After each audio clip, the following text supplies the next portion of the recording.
Mnangagwa's warning to ZANU-PF Malcontents is a reckoning long overdue.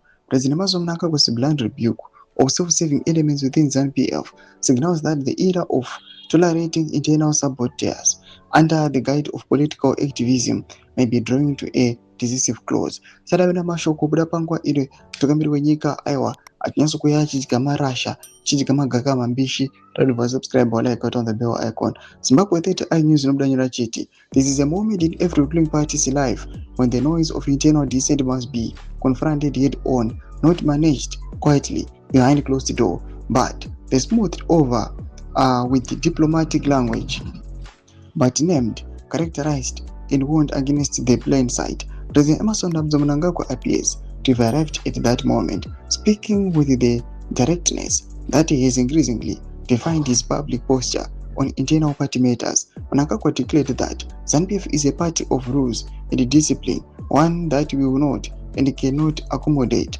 what he described as selfish malcontents, pushing self-serving and narrow-minded agendas.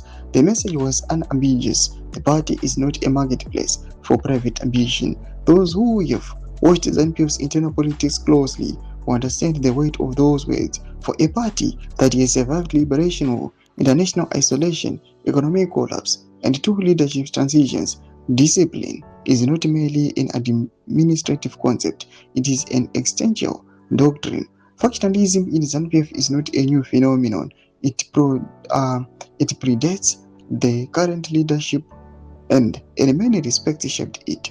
The events of November 2017, which brought Mnangagwa to power and removed Mugabe, were themselves the culmination of years of factional tensions, positioning and ultimately open rupture within the ruling party's highest structures.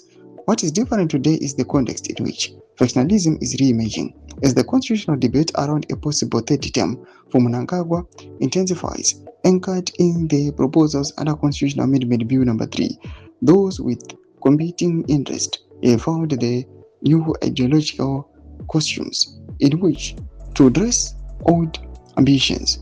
The language of constitutional fidelity, democratic principles, and succession has become fertile ground for positioning that is often less about principle and more about proximity to power.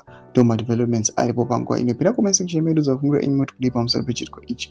So subscribe or like, check on the bell icon.